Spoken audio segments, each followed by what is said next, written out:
knowledge is power. The more knowledge you have, the more you can say, do I know on any given day what the Russians would do as far as indications of hostility?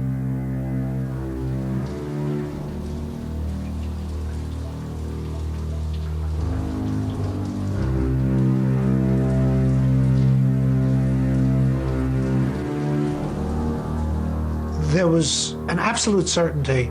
All the Russians were 10 feet tall. They were all evil. They ate little children.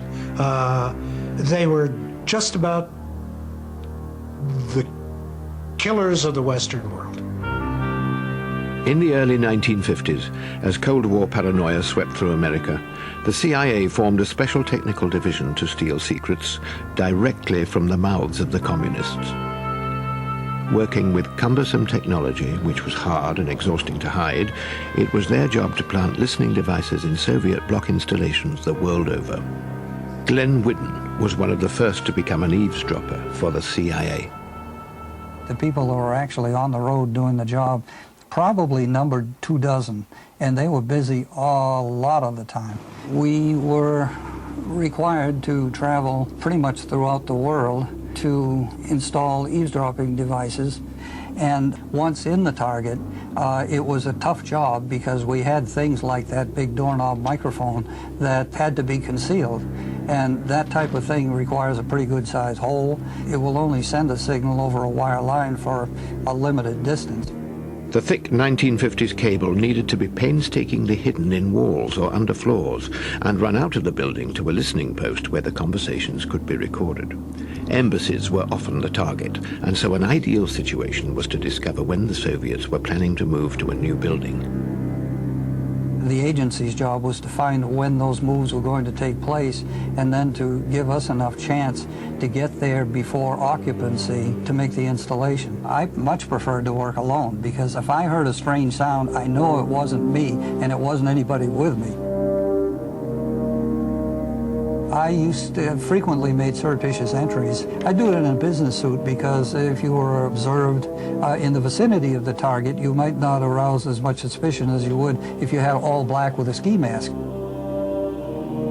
I have left targets soaking wet from perspiration and literally having lost perhaps 10 pounds of weight. Often it was impossible for intelligence agencies to gain access to the buildings or rooms they wanted to bug, so special tools were developed to allow them to plant bugs through the walls of an adjacent building. 40 years ago, Lee Tracy installed bugs for Britain's Foreign Intelligence Service. What I'm holding here is an old probe mic of the 1950s, 1960s, and this has a sharp point on the end, and this was used to try and get through the final bit of plaster if you didn't happen to have the right gear and you try and force it through. But what you really needed was a silent drill, because you would not use this part anymore.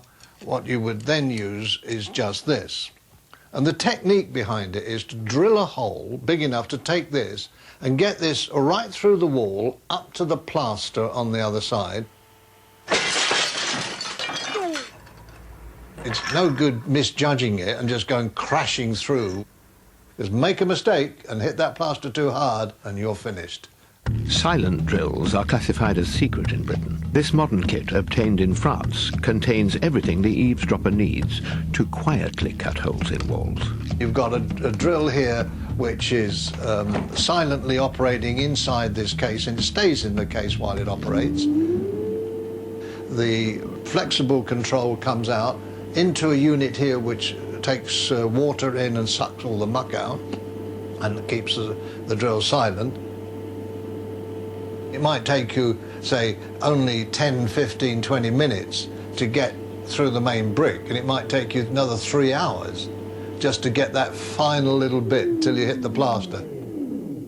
Right, now that we have the large hole, which will take the microphone capsule and the electronics, we need a tiny 1 millimeter hole through the plaster on the other side, and we use this tiny, very, very thin, careful drill to do that.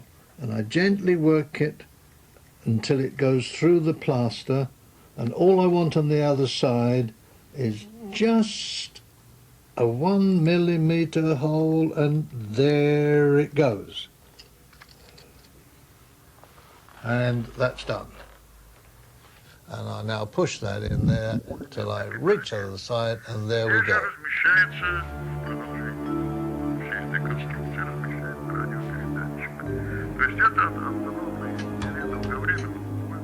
In the 1940s, the problem facing intelligence agencies was how to bug rooms they couldn't get anywhere near, like an ambassador's office.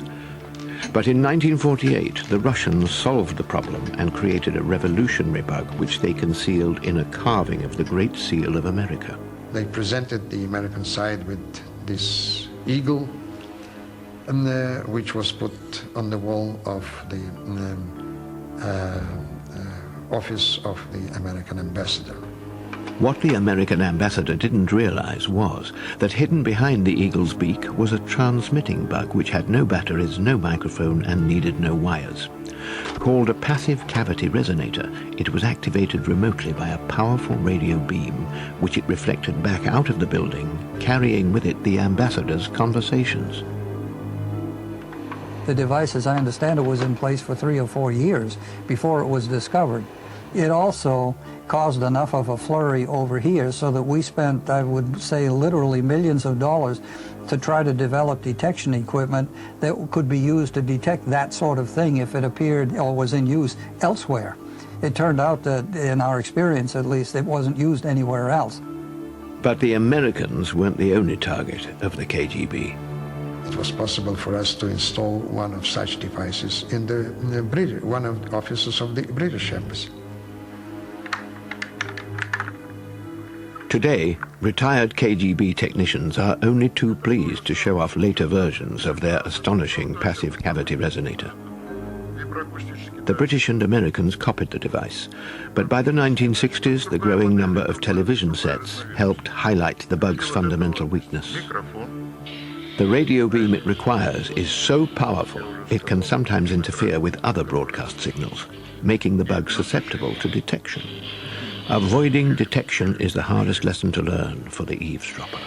What I teach is to use what microphones already exist in the room. By far the most dangerous microphone in any room is the ordinary loudspeaker. They can be found in TV sets, radios, telephone earpieces, telephone mouthpieces, all of which can transmit a signal through a pair of wires to a listening post. I'm going to take this ordinary loudspeaker and simply hook a pair of wires to it.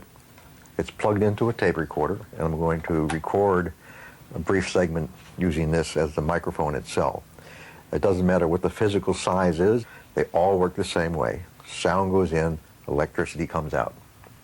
I'll stop it, rewind, and play it. It doesn't matter what the physical size is, they all work the same way. Sound goes in, electricity comes out.